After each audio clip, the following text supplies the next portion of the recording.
사람들은 보통 봉사와 섬김을 한다고 하면요, 무언가 시간을 내어주던지, 아니면 물질을 내어주던지, 아니면 자신이 가지고 있는 재능을 기부해야 어떤 사람을 섬기고 도울 수 있다라고 생각합니다.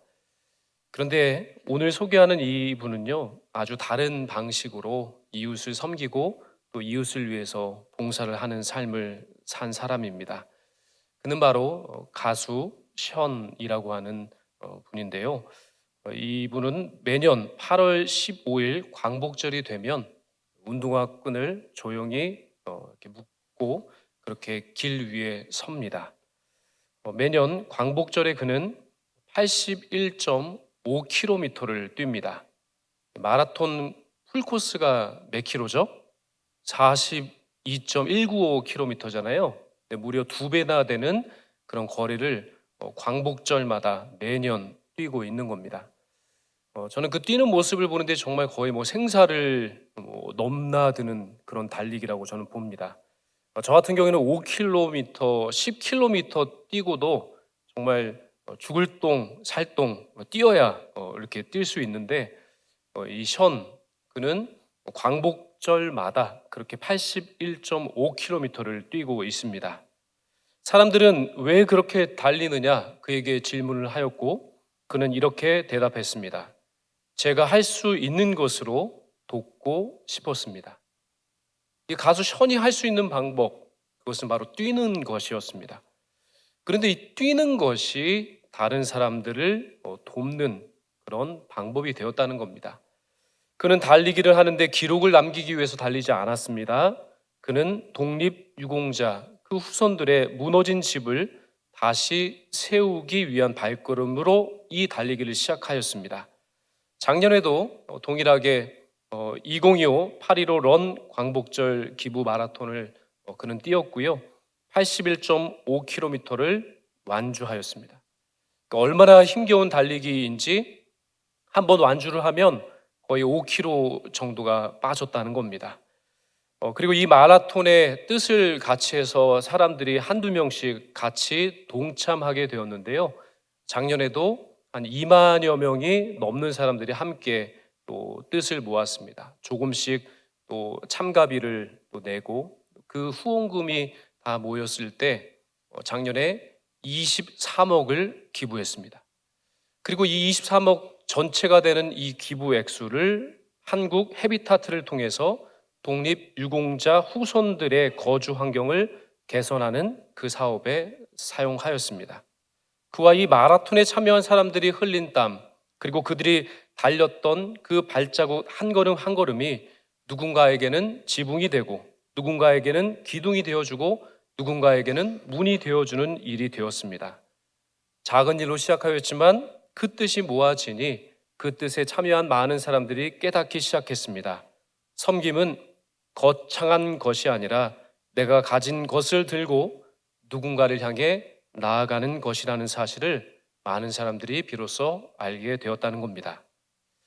오늘 성경의 본문도 바로 이러한 섬김의 시작은 어디서 시작되는가라고 하는 것을 말씀합니다. 오늘 본문은 한 율법 교사와 예수님의 대화로 시작되는데요. 율법 교사가 공손히 일어나서 예수님께 묻습니다. 선생님, 내가 무엇을 하여야 영생을 얻으리이까? 라고 물었습니다. 물론 성경은 그의 마음에 어떤 마음을 품고 이 질문을 했는지를 조금 더 밝혀 말씀합니다. 그는 예수님을 시험하여 이 질문을 하였다라고 성경은 말씀합니다. 겉으로는 신앙적인 질문 같아 보이지만 그 속을 들여다보면 자기의 의로움을 증명하고 싶어서 이러한 질문을 예수님께 드리고 있는 겁니다. 예수님은 이 물음에 대해서 정면 대응하지 않으시고요. 다시 되물어 물어보십니다. 율법에 무엇이라 기록되어 있으며 네가 어떻게 읽느냐라고 되물어 보셨습니다. 이 질문에 대해서 율법 교사는 율법의 가장 중요한 핵심을 대답합니다. 그 핵심이 바로 오늘 본문 27절에 기록되어 있습니다. 27절을 같이 한번 읽어보겠습니다. 시작. 대답하여 이르되 내 마음을 다 목숨을 다하며 힘을 다하며 뜻을 다하여 주 너의 하나님을 사랑하고 또한 내 이웃을 내 자신같이 사랑하라 하였나이다. 아멘.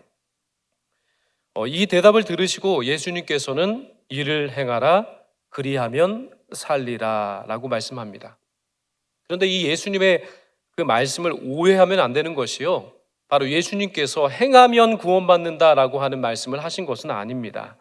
오히려 율법 교사 자신이 생각하고 있는 나는 할 수 있다, 내가 이 정도면은 구원에 도달할 수 있다, 내가 이만큼 선행하면 구원에 이를 수 있다라고 하는 그 착각을 깨트리기 위해서 말씀하신 겁니다. 그리고 예수님은 율법의 기준 자체를 낮추지 않으셨습니다. 더 높고 거룩한 율법의 요건을 말씀하십니다. 결국 사람들에게 있어서 은혜가 그래서 얼마나 필요한지 그것을 깨닫게 하셔서 은혜의 자리로 그들을 이끌기 위해서 이런 말씀을 해 주신 것입니다. 그리고 율법 교사는 다시 질문을 합니다. 그러면 내 이웃이 누구니까? 그는 그에게 속한 이웃이 누구인지를 그렇게 묻고 있습니다. 신앙 질문처럼 보이지만 사실은 경계를 정하기 위한 질문이었습니다. 어디까지가 내 책임입니까? 내가 사랑해야 할 대상은 누구까지입니까? 그 경계를 정하기 위해서 예수님께 여쭙고 있는 겁니다. 그때 예수님께서 바로 선한 사마리아 비유를 통해서 그 대답을 해주시고는 마지막 한마디로 결론을 내려주십니다. 가서 너도 이와 같이 하라라고 하는 그 말씀입니다. 경계를 정하려 하지 말고 선한 사마리아인의 그 행동처럼 행하라 말씀하십니다. 너도 이와 같이 하라. 이 하신 말씀은 바로 오늘 설교의 제목인 선한 일을 행하는 교회, 바로 그 교회의 부르심과도 맞닿아 있습니다. 오늘 본문을 보시면 먼저 예수님은 누가 내 이웃인가에 대한 질문을 내가 누구의 이웃이 될 것인가로 바꾸셨다라고 하는 사실입니다. 율법 교사는 내 이웃이 누구입니까? 라고 분명히 물었습니다. 이 질문의 중심은 오로지 나입니다. 나 중심으로 이웃도 경계를 삼고 나 중심으로 이웃도 판단하고 그렇게 돕겠다라고 하는 뜻이 이미 담겨져 있는 겁니다. 내가 어디까지 책임지면 되는지, 나는 어디까지 사랑하면 의로운 사람인지 그 사랑의 범위를 정하려 하는 질문이었습니다. 그런데 예수님은 바로 이 선한 사마리아인의 비유를 말씀하시고 다시 36절을 통해서 이렇게 되물으십니다. 36절 말씀을 한번 같이 읽어보도록 하겠습니다. 본문 36절입니다. 시작. 내 생각에는 이 세 사람 중에 누가 강도 만난 자의 이웃이 되겠느냐. 아멘. 정확합니다. 이웃의 범위를 말씀하지 않으셨습니다. 누가 그 강도 만난 사람의 이웃이 되겠느냐라고 하는 말씀입니다. 질문의 중심이 완전 바뀝니다. 내가 누구의 이웃이냐라고 하는 것이 아니라 누가 내 이웃이 될 수 있겠는가라고 하는 것이 아니라 누가 이웃이 되어주겠느냐라고 하는 말씀으로 완전히 말씀을 바꾸셨습니다. 하나님 나라의 이웃사랑은요, 대상에 대한 선별이 아니라 바로 내가 이웃이 되어주는 결단에 있습니다. 선별하라 하지 않으셨습니다. 결단하여 이웃이 되어주라라고 말씀하십니다. 여기에서 교회가 반드시 기억해야 할 것이 있습니다. 교회가 누가 우리 교회의 이웃이 될 것인가를 먼저 따지기 시작하면 교회는 어느새 우리 주변에 있는 이웃들을 선별하게 된다는 겁니다. 저 사람은 우리와 맞는 것인가? 저 경우에는 너무 돕는 것이 어려운 것이 아닌가? 저건 국가에서 책임져야 될 일이 아닌가라고 하면서 그 이웃에 대한 대상에 대한 선별의 시작이 된다는 겁니다. 그러나 예수님은 저희들에게 다시 물으십니다. 너희는 누구의 이웃이 되어 주었느냐라고 물으십니다. 우리 교회 근처에 수많은 동네들이 있습니다. 그런데 그 동네들은 돌봄의 현장이고요. 그 돌봄의 현장이 얼마나 우리와 가까이 맞닿아 있는지 모릅니다. 지난주에 김미경 그 은평구청장님을 한 두 차례 그렇게 개인적으로 만난 건 아니지만 그렇게 인사말을 통해서 만나게 되었는데요. 그때 이 김미경 은평구청장님의 이야기가 저의 마음에 참 많이 와닿았습니다. 왜냐하면 은평구는 예전에 원래 서대문구에 같이 편성되어 있었습니다.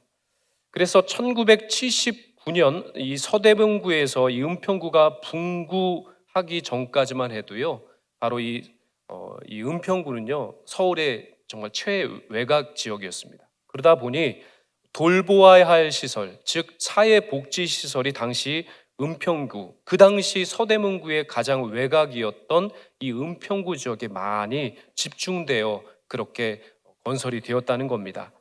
그리고 1979년도에 바로 이 은평구가 서대문구에서 분구가 되었고요. 그래서인지 전국에서 가장 많은 500여 곳의 복지시설이 우리가 살고 있는 이 은평구에 집중되어 있습니다. 은평 데이터 광장 통계를 보시면요, 이 은평구 인구가 2025년 12월 기준에 보면 45만 5,137명이라고 합니다. 그리고 제가 최근에 봤더니 조금 더 인구가 늘었습니다. 많은 분들이 거주하고 있죠. 그리고 노령 인구를 살펴보니까요, 작년 12월 기준에 보면 바로 10만 2,219명이 편성되어 있다고 합니다. 한 4분의 1 정도의 분포도입니다. 은평구는 지금 이 어르신들의 돌봄이 정말 지역의 아주 큰 과제 중에 과제가 된 겁니다.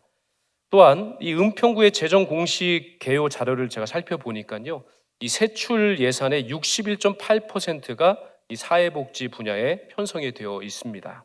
이 말은 무슨 말씀입니까? 이 은평구 지역이 이만큼 돌봄 그것을 중심으로 과제를 붙들고 있기 때문에 국가 행정도 그 재정을 그렇게 쏟아붓고 있다는 뜻입니다. 그만큼 돌봐야 할 사람들이 많이 사는 곳, 그것이 바로 은평구입니다. 그러므로 우리 교회는 더 이상 멀리서 돌봄이 중요하다고 하네요 라고 이야기할 수만은 없는 위치에 있는 겁니다. 돌봄이 필요한 현장 한복판에서 이웃이 되어주는 교회가 반드시 되어야 합니다. 저희들이 길에서 헤매이고 고통하고 쓰러져 있는 사람들을 보고 저 사람이 내 이웃인가 아닌가를 따지느라 시간을 허비하면요, 바로 그 사람은 그 기간만큼 더 고통스럽고 더 외로워질 수밖에 없는 겁니다. 그러나 예수님의 질문은 단순합니다. 지금 이 사람에게 이웃이 되어 줄 것인가? 라고 묻고 계십니다. 교회가 살아있다는 증거는 논리가 아니라 바로 이러한 예수님의 물음에 대해서 행동할 수 있고 실천할 수 있어야 합니다. 그러므로 선한 일을 실천하는 교회는 불쌍히 여기는 마음으로 행동으로 이어지는 교회, 그 교회가 바로 선한 일을 실천하는 교회입니다. 오늘 본문 33절에 보시면 이 사마리아인을 어떻게 묘사하고 계시는지 아십니까? 이렇게 말씀합니다. 33절에 보시면 어떤 사마리아 사람은 여행하는 중 거기에 이르러 그를 보고 불쌍히 여겨라고 말씀하십니다. 그는 불쌍히 여겼다고 합니다. 예수님의 마음입니다. 예수님이 저희들을 찾아오실 때도 똑같습니다. 불쌍히 여기셔서 우리에게 가까이 오신 분이 예수님이신데요, 바로 이 선한 사마리아 사람도 불쌍히 여기는 마음이 있었습니다. 선한 사마리아 이 이는요, 이 선행을 감당할 때 그가 이 선행을 감당했던 것은 그가 착한 성격을 가졌기 때문에 그 일을 행한 것이 아닙니다. 그는 불쌍히 여기는 마음으로 그 마음이 움직였고요, 그리고 그 마음이 발걸음을 움직였고 그 발걸음이 바로 손을 움직여 그를 돕게 했던 겁니다. 제사장과 레위인은 왜 지나갔습니까? 그들이 악해서가 아닙니다. 다 그들에게도 이유가 있었습니다. 제사장과 레위인은 그 일을 행했을 때 그들에게 그렇게 있을 위험, 그리고 그들이 율법을 범할 수도 있는 상황에 처할 수 있다는 그런 이유들이 다 있었습니다. 그들에게는 시간이 없다는 이유가 있었고 비용이 많이 든다고 하는 이유가 있었습니다. 내 일정이 다 깨질 수도 있다는 이유도 있었습니다. 나 또한 다칠 수 있다고 하는 이유가 있었기 때문입니다. 이처럼 사랑을 실천한다는 것은요, 언제나 대가를 요구합니다. 그래서 사람들은 사랑을 실천하기에 앞서서 쉽게 계산을 하고요, 쉽게 판단을 하고, 그리고 쉽게 이유를 대기 시작합니다. 그러나 성도 여러분, 교회는 계산하고 판단하고 이유를 대는 공동체가 아닙니다. 교회는 그리스도의 자비를 배우고 실천하는 공동체입니다. 예수님은 사람들의 상처를 보시고 불쌍히 여기시는 마음으로 다가오셨습니다. 그리고 실제로 저희들을 건져내시고 저희들을 치료해 주시고 저희들에게 필요한 것들을 도와주신 분이 바로 예수 그리스도이십니다. 앞서 말씀드린 것처럼 은평구는 노령 인구가 10만 명이 넘습니다. 또한 은평구는 장애인 통계를 보면요, 2026년 6월 말 기준에 등록 장애인 합계가 2만 1,737명이었습니다. 지금은 더 늘었을 수도 있습니다. 그러면 저희들이 지금 당장 할 수 있는 이 은평구 지역에 우리 교회가 존재하는 이유가 있기 때문에 그것을 감당할 수 있는 실제적인 봉사와 섬김의 방법은 무엇이 있겠습니까? 저는 살펴보았습니다. 크게 우리 은평구 지역에서 우리 교회가 실천할 수 있는 여러 방안 중에 노인을 돌볼 수 있는 일들, 그리고 아동들을 돌볼 수 있는 일들, 그리고 장애우들을 돌볼 수 있는 그 세 가지 실천 부분들은 우리 교회가 반드시 행할 수 있고요, 넉넉히 감당할 수 있는 부분이라고 저는 생각을 합니다. 먼저 노인 돌봄의 실천을 보면요, 멀리서 찾을 필요가 없습니다. 그냥 노인들에게 말벗이 되어주는 겁니다. 함께 식사를 해드리는 겁니다. 노인들의 이동에 함께 참여해서 섬길 수 있는 그런 일들은요, 우리 교회가 가장 잘할 수 있는 일들입니다. 은평구의 어르신 돌봄은 거대한 정책이기도 하지만요, 동시에 아주 작은 관계의 회복이라고 할 수 있습니다. 노인 돌봄에서 가장 뼈아픈 그 고통은 무엇이 아십니까? 노인들의 질병이 아닙니다. 노인들이 고독, 그 고독을 느끼고 있다는 것이 바로 노인분들이 가장 뼈아프게 느끼고 있는 아픔이라는 사실입니다. 무엇을 할 수 있겠습니까? 바로 복지관에서 급식, 그리고 배식, 또 설거지하는 그런 봉사는 우리가 할 수 있습니다. 그리고 말벗이 되어주시고 정서적으로 그분들과 함께 할 수 있는 일들 우리 교회가 충분히 할 수 있습니다. 스마트폰 키오스크 도우미, 그것도 되어줄 수 있습니다. 그분들에게 이 스마트폰 하나를 배우는 일은요, 세상과 단절된 그 모든 것을 다시 연결해 주는 일이 되어줄 수 있습니다. 그런데요, 이 일을 혼자 하려고 하면 참 어렵습니다. 그런데 할 수 있는 방법이 있습니다.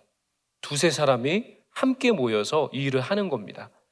우리 교회는 남선교회가 4개의 선교회가 있고요, 여전도회가 8개 선교회가 있습니다. 그러니까 12그룹이나 되는 선교회가 있지 않습니까? 그 선교회가 그렇게 날을 정해서요, 바로 이 노인분들을 찾아가 섬길 수 있는 그런 약속을 하시면 되는 겁니다.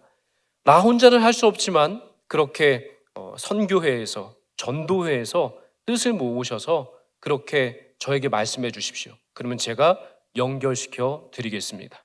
어려운 일 아닙니다. 나 혼자 할 수 없지만 함께 할 수는 있는 일이기 때문입니다.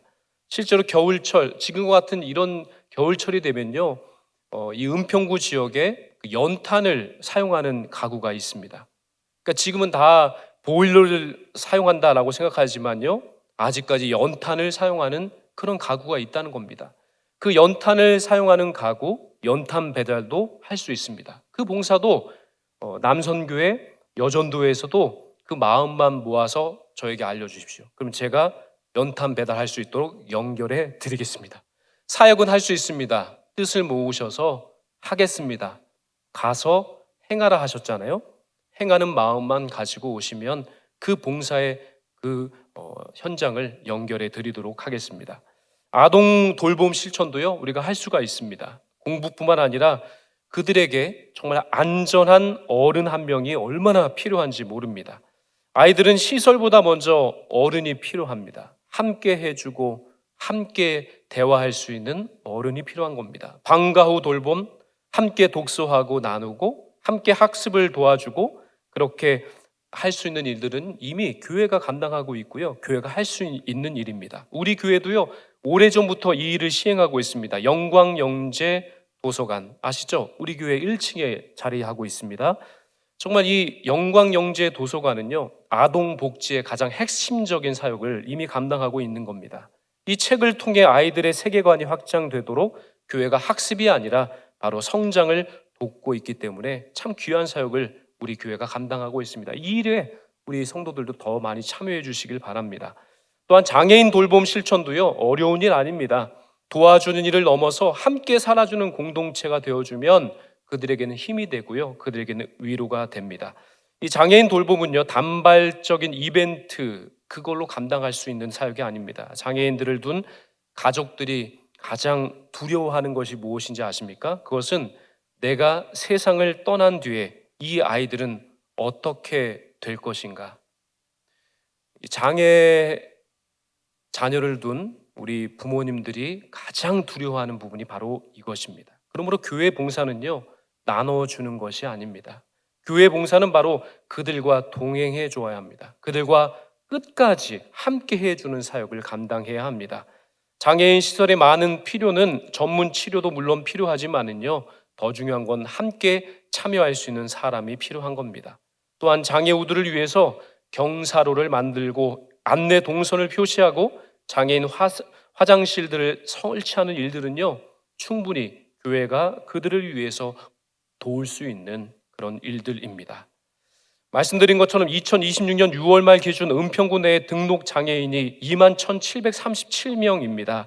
이 숫자는 교회의 숙제가 아니라 바로 교회의 사명이라고 할 수 있습니다. 하나님께서 우리 교회를 이곳 은평구에 두신 이유가 아니겠습니까? 그러므로 앞으로 우리 교회는 이런 시설과 연계해서요, 관계 기반 봉사를 반드시 실천해야 합니다. 관계가 형성돼서 그곳에 정기적으로 봉사할 수 있는, 정말 구역에서도 할 수 있습니다. 교구에서 어떤 몇 개 구역이 함께 힘을 모아서 할 수 있는 그런 사역이기도 합니다. 시설에 아이들이 가장 크게 느끼는 결핍은 선물을 적게 받는 그것이 결핍이 아니라 바로 가정의 정서가 그들에게 필요하다는 것, 그것이 결핍입니다. 교회의 남녀 선교회에서 함께 이들을 위해 식사해주고 또 그것을 준비하고 축복하고 기도해주는 사역은요, 이 시설의 생활인들 그리고 이 시설의 이용인들 그들에게 깊은 위로가 될 것입니다.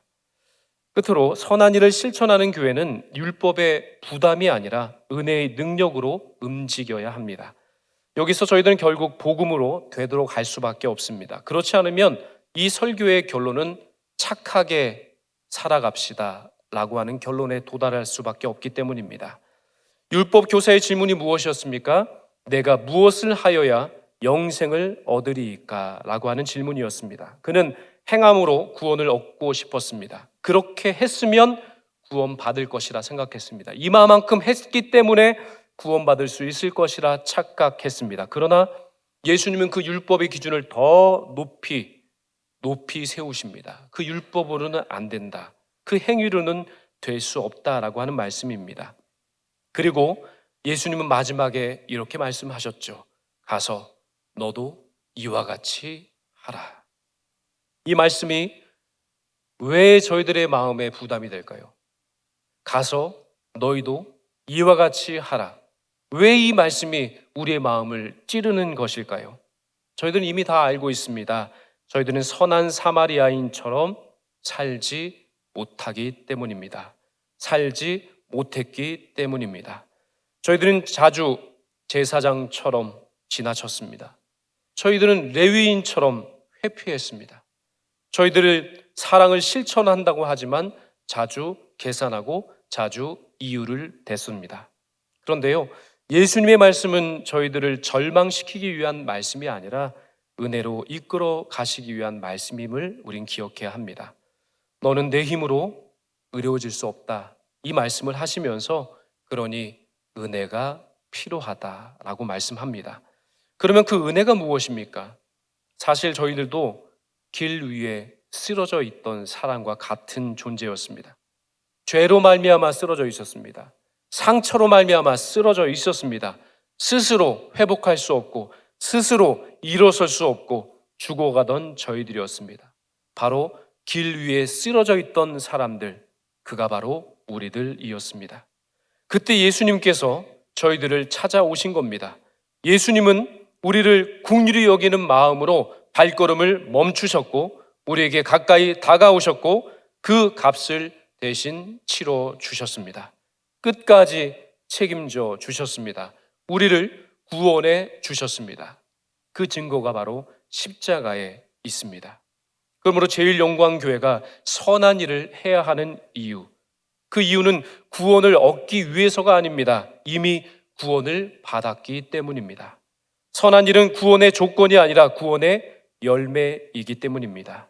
은평구 재정공시 자료에서 사회복지 분야의 세출 예산 61.8%가 편성되어 있다고 말씀드린 것처럼 은평구는요, 돌봄이 가장 중요하고 절실한 지역입니다. 그러므로 제일영광교회는 국가 행정이 감당하지 못하는 일을 반드시 행해야 합니다. 어떤 일일까요?